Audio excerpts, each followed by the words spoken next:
I think we can pretty much dismiss the idea of moss being even vaguely rare in this game at this point. Even this excursion almost has me at 10 more again. These things are creepy.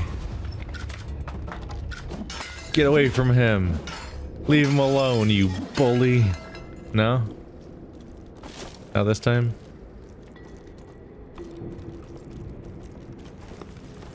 Uh-oh.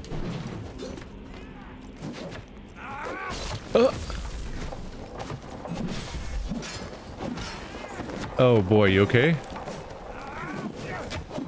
Good dodge. That. Okay, come on. There we go. Stop that. Oh, whoa, he's freaking out. He's fine. He's fine. Just don't look at him. Don't look at him. Poor guy. Ash-infused tyrannical mole. Ooh.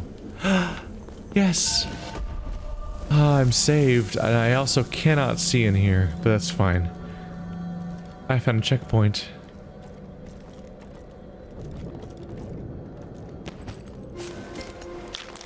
More sapient moss. Damn.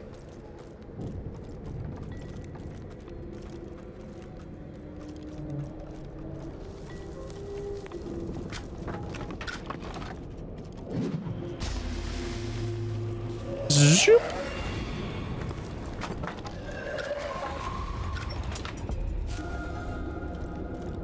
Pinyon Pass.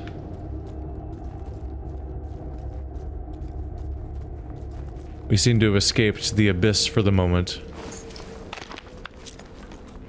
The yawning chasm below us. Oh, lots of ninjas though. So many ninjas. Ninja dead.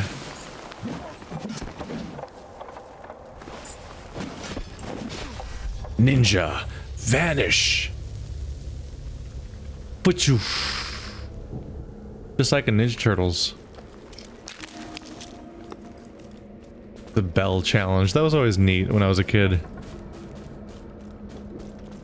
When Raphael gets Kino into the Foot Clan via that cool bell challenge thing. That was neat. Also very easy to film. Put smoke on screen, make whoopity whoopity sounds, done. And scene. Oh my god, there's at least 4 enemies already. Holy crap, dude. This game became a real big fan of enemy spam, didn't it? Good thing I have an ally. But I think I'd have less fun if I didn't have an ally. Because, holy crap, these crowds. It'd be brutal to fight these guys without one. I do wish that the game would tell me how many healing items my ally has. If they have a cap. Which I assume they do, because I think I've seen Jokel hang out with low health as if they can't heal anymore, maybe? If they do have a cap, I'd like to know what it is. Maybe it is mine, but it would be kind of nice to see their current stock. Since they can't communicate with me. And same goes for human players, I guess, because I don't think a human player can say anything to me either. So I can't tell how they're doing. Whereas the first thing we do when we're doing Dark Souls co-op is that we often will communicate how many Estus flasks we have. Hey, I found him. Whoop. Ow.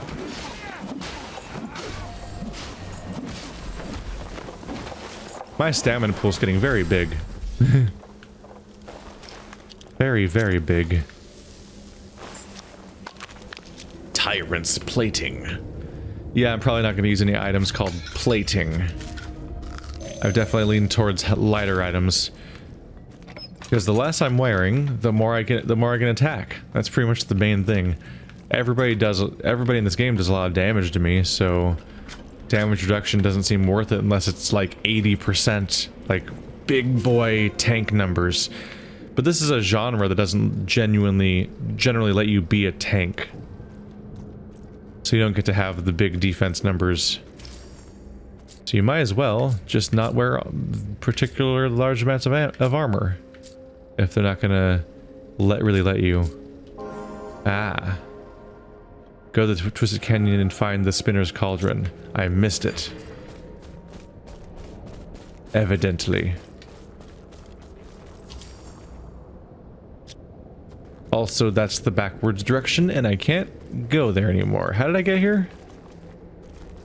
Was it up there? Oh, no, it was like this way. Okay. I was gonna say I don't really remember a point of no return.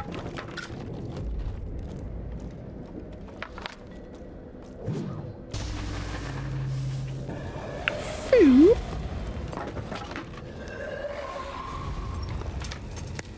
Ooh. The god rays usually look really nice in this game. So we probably have to climb up somewhere. Yeah. It's probably like up there or something? I don't know. Or is it below me? Hey, buddy. Oh! Oh, my real weapon's not even out. Embarrassing. Oh! You got him. There he goes. See you, buddy.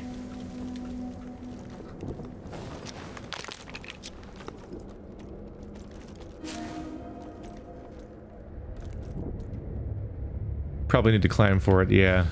Oh, I'm sliding. Unintended. Unintended scary sliding.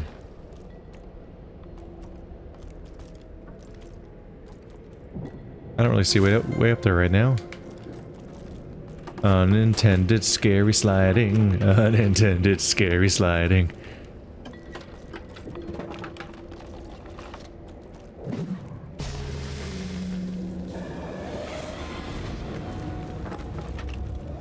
Whoa, look at you.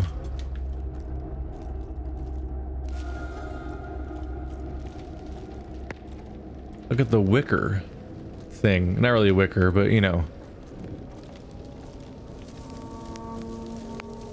Wow. The way it stands out, I half expect it to wake up and attack me. Honestly. It even stands out a bit color-wise in some noteworthy ways.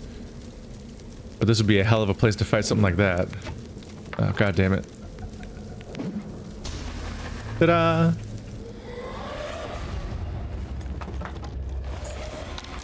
This would be a really brutal time to be attacked by the exploding spear guys. Because this whole area, you're warping to pretty small zones. There we go. Spinner's Cauldron.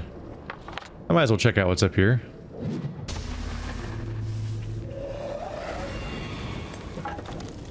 This might be one reason why I'm even more willing to just kind of pass up on extra details and just go for the objectives, is that the objectives seem to largely point me in a way where I kind of have to go to most places. At least the noteworthy spots. Enough of the content is turned into... Oh no! Never getting that item. Enough of the content is quests... is quest items that... I suppose that makes the non-quest items feel even more unimportant by contrast.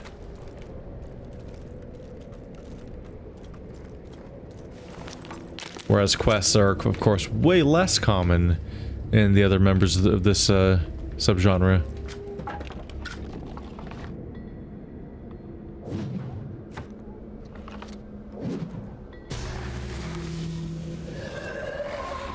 You get to ride on his back. Ooh. That's a big deal thing, ain't it?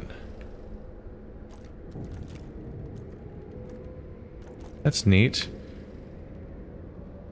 You know what, let's just use one of these guys. Yeah, I have 3 characters to talk to back at Vagrant's Rest, so let's get there.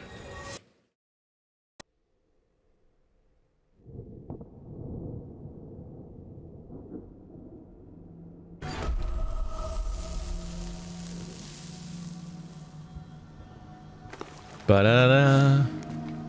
Okay, so I gotta see what the new thing is first. I need to. Oh, this. Oh, hey. Oh, this is all inside of a building now. I did not think that was going to be how this all played out. The way that this whole place gets built up is neat.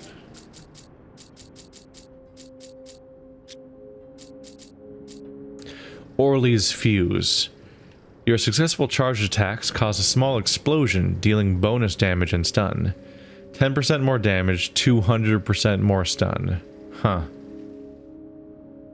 Static energy sparks from the wearer's weapon, allowing them to charge their attacks for heftier damage in a large area of effect. There's power everywhere, you just have to know how to harness it. Flokir. That's a fun idea. I don't think it's worth the 10 grand it would cost to replace it. When I think I already prefer my invincibility horns for pretty obvious reasons. I have learned much from that archive tablet you found. I feared that Cisna's dark arts had corrupted Silaren, but the tablet says otherwise. I spoke with Silaren, and she showed me how one may weave shadow without fear. No, I did not find the human heart. The knots are tied too tightly.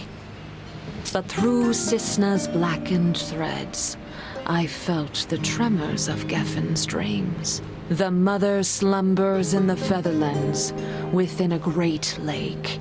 We need her help.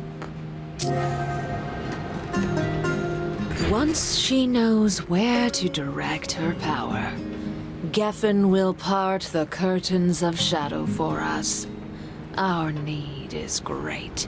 She will not be angry with us for awakening her. Geffin's lake is beyond the Bronze Mire, near the Palace of Lethyrus. She alone has the power to tear Cisna's beguiling tapestries apart. Look at the extent of the magic in my horns.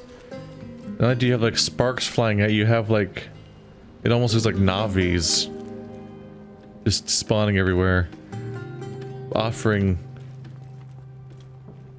very redundant advice.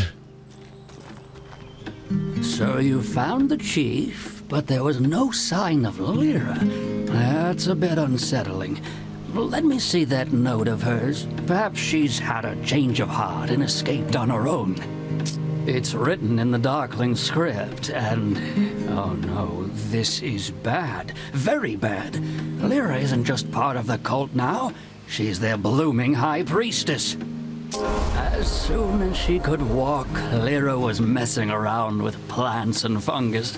Such was her talent that some varieties would grow and change at a mere touch. And it's the Forgone that worries me most. A fungus that brings new life to old bones. Her note talks of a promise to Cisna and the risen might of the Forgone.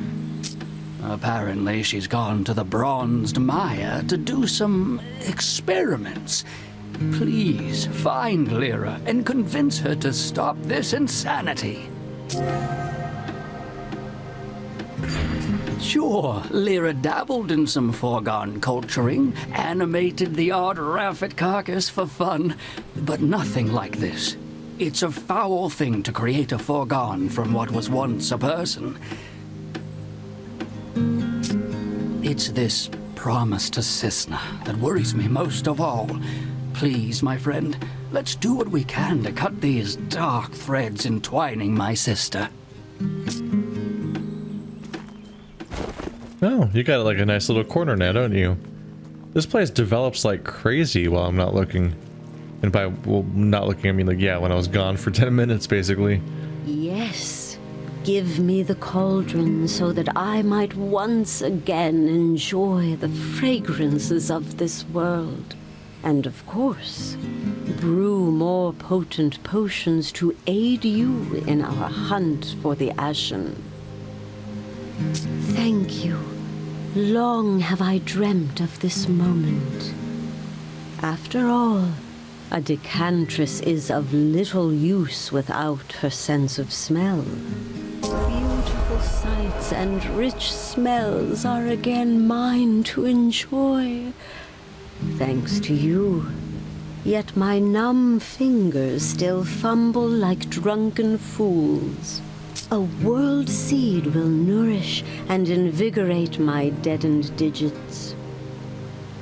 Amiren had one, but she gave it to her executioner, a brutal listener named Taleran. With my sister's death, he will have fled to the Featherlands, his home. Find him and take the seed from his dead hands. World seeds are rare indeed.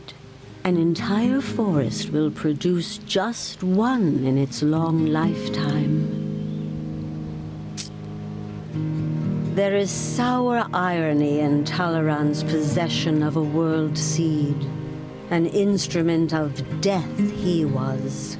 Now, in his Featherland hideaway, he hoards the very essence of life. World seeds are rare indeed.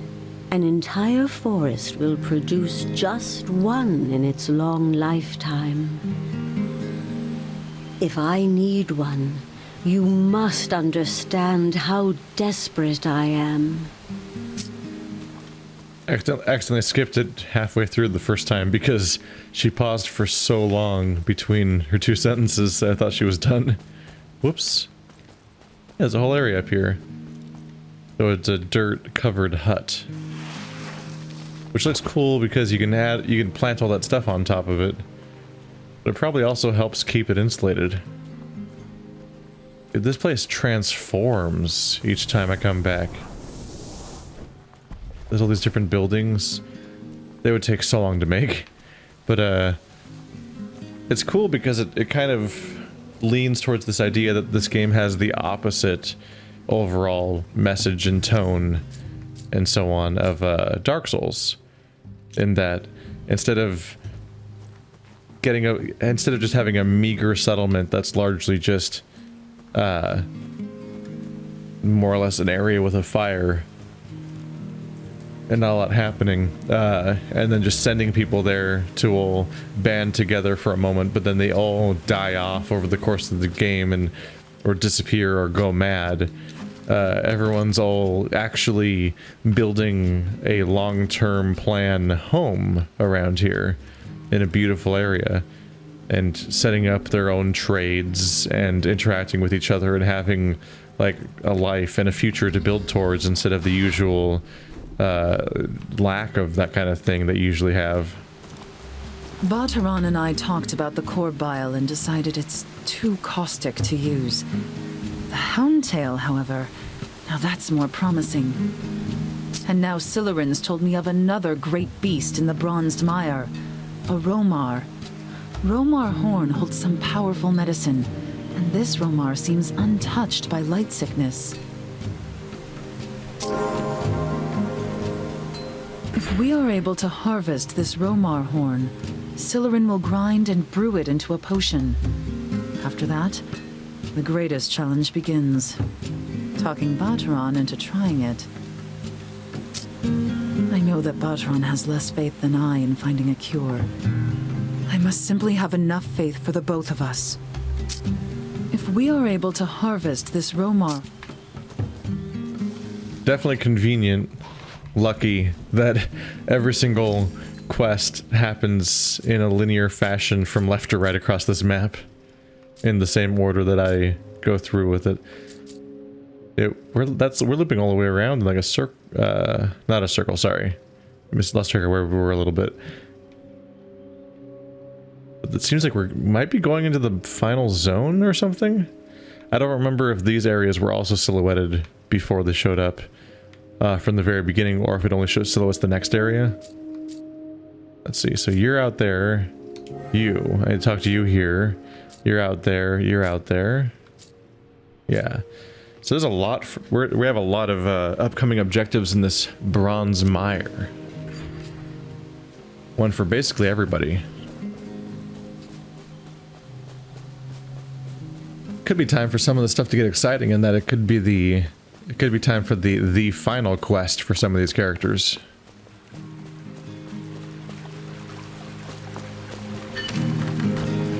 Without Fiske and these sparking spears, my tribe can be proper free now.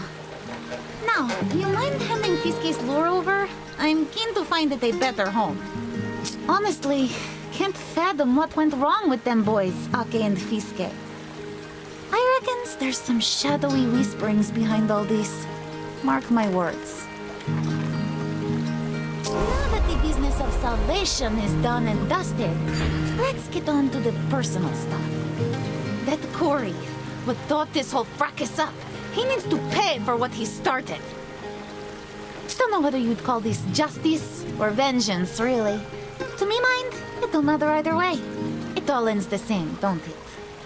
The slimy worm has managed to slither his way into the good books of a Latyrian clan. He's tucked up nice and cozy in their fort near the Bronzed Mire. Fancy some snake hunting? Scum. Every quest she gives you is like, wretch, scum. She's just not fond of these people.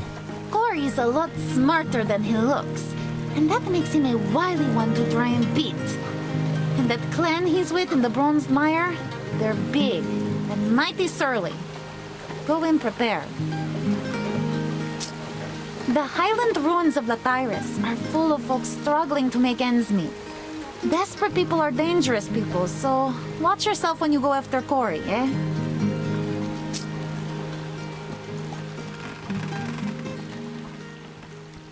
This has to just be a fishing pier, right? Yeah. Not only would you not be able to use boats around here because we're, you know, on a cliff like this, it's so high up that you can't really reach the water. Definitely just trying to catch like salmon and whatnot, like right around the cliff. Crimson Gourd. I can take the potency up to 191, which is still only 2/3 of my overall health, so I really should be doing that. Yeah. But I also want to do the other upgrade. Thankfully, I can do both.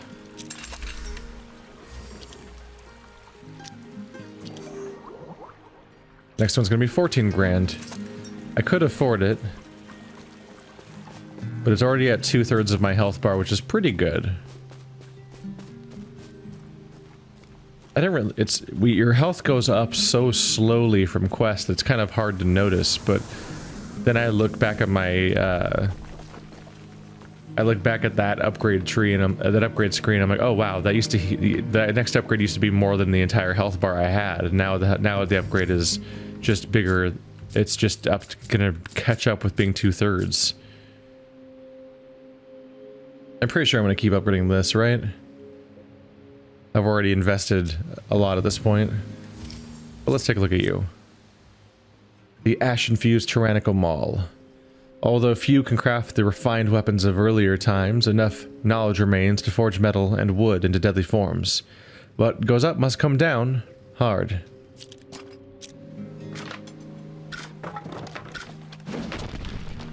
Oh yeah, this is way heavier. Ooh, that's the fun 2-part attack.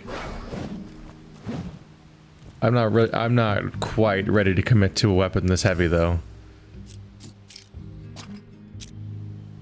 I like two-handed weapons, but more like a scythe in speed and quality and so on. Definitely go for more of like a scythe than something that crazy. 50, that's 48,000, right? That's a lot. It's gonna be a bit before we make it there. Damn.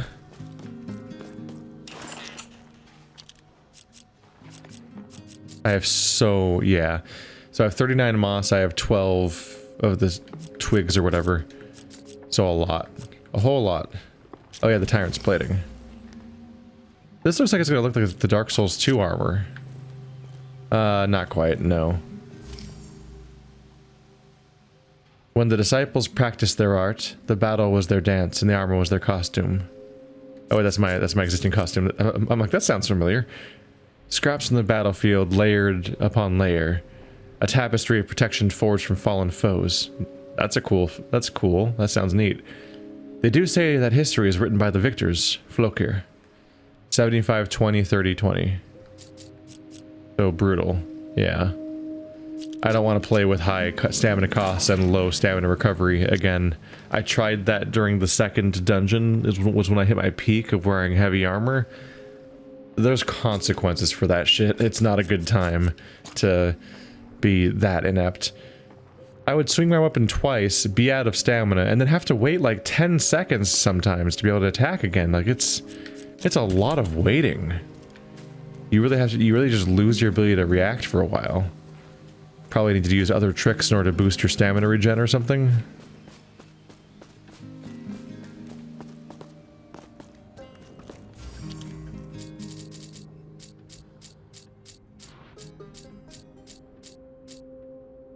Seer.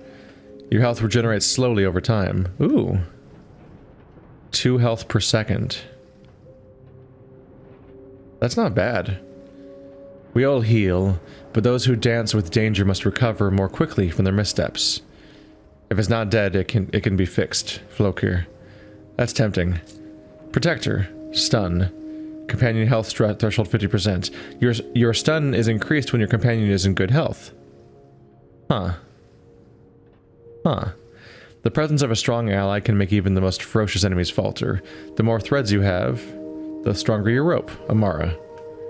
So if my companion is healthy, I have 25% more stun. That's kind of big. That's a lot of ability to interfere with other people's attacks. That's very tempting. Hmm.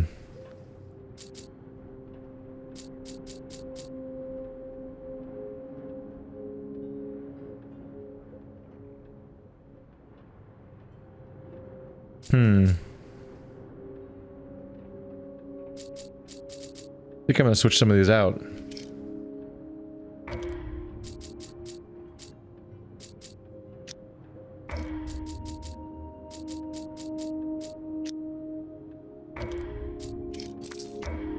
Because those both sound really neat. So I got rid of the low health makes you do more damage, and I think the one where your ally makes your defense increase, which is one of those ones that's hard to appreciate. I think the stamina cost being reduced is really helping me spam attacks more. And I love sprint not being expensive. I'm probably the only person on the planet that's like weirdly obsessing over that one particular skill, but I really do feel like it's really handy to be able to run for a long time. Especially during combat and boss fights and stuff, being able to actually keep a move on. Like, I can go for a while. Especially now that my stamina meter keeps getting longer, it's only getting easier to just keep going. Alright. I know, I keep spending longer and longer in town every episode, but once again, I also have this going on. It's because we keep unlocking so many things. Dwale. Damage resistance is increased in the dark, but using a lantern negates the effect. Yeah, what a great let's play potion. Just be in the dark as much as possible, and you'll take less damage, and the video will be unwatchable. Dulling tonic. Your stamina resistance is increased, but your stamina regeneration is slowed. Damage resistance is increased. Yeah, that's miserable. Trembling panacea. Your dodge costs less stamina while you're in good health. Is it when I lose 30% or when I'm at 30% it becomes bad? Either way. Half dodge cost is pretty good. It's a potion though, so you have to use it manually. Innervating nectar. Your next weapon strike deals bonus stun. Wow. Plus 500%, so 6 times stun. It's huge, actually. That's a big ol' bonus.